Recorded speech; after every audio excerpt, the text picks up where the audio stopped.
Police స్టేషన్కి పోయి నానా రచ్చ రచ్చ చేసి వాడిని లోపలేపించి తోమిస్తారు. వీళ్ళని తోమించకపోవడానికి గల కారణం ఏంటంటే ఆడపిల్లలని ఒక ఇది అయినా ఆడపిల్లలకి అంత తలపొగరు అంత హెడ్ వెయిట్ పనికిరాదు. నువ్వు పిక్కీలు అమ్ముకొని ఎదిగొచ్చే అమ్మాయివి ఎదిగొచ్చినట్లే మాట్లాడాలి, ఎదుగుండేటట్లే మాట్లాడాలి. అంతేగాని నీ ఇష్టం వచ్చినట్టు నువ్వు మాట్లాడి తర్వాత సారీలు వాటికి మార్లు ఎన్ని బంగారపు లారీలు పంపించినా కుదరదు. అదంతా మెంటల్ గింటల్ అంటావా? మెంటల్ హాస్పిటల్ వెళ్ళు, ఎర్రగడ్డ నుంచి మెంటల్ హాస్పిటల్ వ్యాన్ వస్తుంది, ఎక్కి వెళ్ళి ముగ్గురు అక్క చెల్లెళ్ళు కలిపి ట్రీట్మెంట్ తీసుకోండి. తర్వాత ఏదైనా బ్రతకడానికి అవకాశం ఉంటే బ్రతకండి, లేకపోతే అడుగుతానండి మీరు కూడా. ఎందుకంటే ఆ అమ్మాయిని అన్నారు కదా, నువ్వు పిక్లే పనులు నన్ను పాస్ పని చేసుకొని బ్రతకను. ఆ అమ్మాయి పాస్ పనే చేసుకొని బ్రతికిద్దో, సాఫ్ట్వేర్ ఉద్యోగం చేసుకొని బతికిద్దో, ఆ అమ్మాయిని పాస్ పని చేసుకోమనే రైట్స్ నీకెక్కడ ఉన్నాయి? నువ్వు పిక్లే కొనలేనాడు, నీ గర్ల్ ఫ్రెండ్కి గోల్డ్ ఏం కొంటావు, బంగ్లాలు ఏం కొంటావు అనే రైట్స్ నీకెక్కడ ఉన్నాయి? నీకున్నాయి ఆ బంగ్లాలు, నీకుందా గోల్డ్, నీకున్నాయి ఆ బ్యాంక్ బ్యాలెన్స్లు, నువ్వు చేస్తున్నావా పాస్ పని? ఇవేమీ చెయ్యని నువ్వు ఎదుటి ఒక వ్యక్తులను పట్టుకుని అలా ఎలా మాట్లాడతావు? ఏంటి నీకు అంత అహంకారం? ఏంటి నీకు అంత తలపోగరు? ఇటువంటి తలపోగర్లు పెట్టుకుంటే నిన్నెక్కడా బ్రతకనివ్వరు ప్రజలు.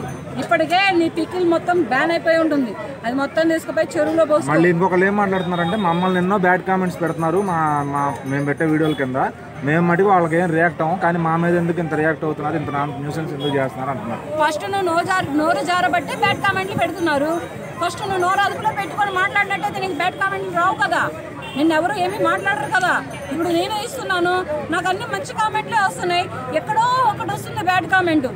ఎక్కడో ఎవరో ఆడపిల్ల, బాధపడిన ఆడపిల్ల ఇస్తుంది బ్యాడ్ కామెంట్, బాధపడిన జెంట్స్ ఇస్తున్నాడు బ్యాడ్ కామెంట్.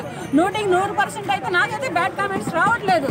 అంటే నేను నా మాట, నా పద్ధతి, నా తీరు బాగుండబట్టే కదా నాకు అన్ని గుడ్ కామెంట్స్ వస్తున్నాయి. అలాగే నీ నోరు అదుపులో పెట్టుకుంటే ఒళ్ళు బాగుంటుంది, నోరు బాగుంటుంది, నీ బిజినెస్ బాగుంటుంది. ఇప్పటికైతే మాత్రం నీ బిజినెస్ కొలాప్స్.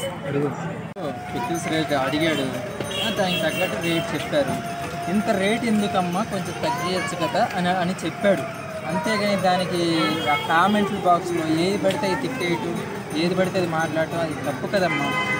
ఏదో సరదాగా అడిగాడు, దానికి రేట్ చెప్తే అయిపోయేదానికి నువ్వు కామెంట్లు బ్యాడ్గా పెట్టి ఏందది? అదే ఇప్పుడు లేడీస్ని కానీ ఏదైనా ఉంటే మీ అమ్మ కోర్టులని మీడియాలని రచ్చరచ్చ చేసేవాడు. ఏం బాగాలేదమ్మా. లెక్క ఈ రొయ్య మొత్తం పెట్టారు.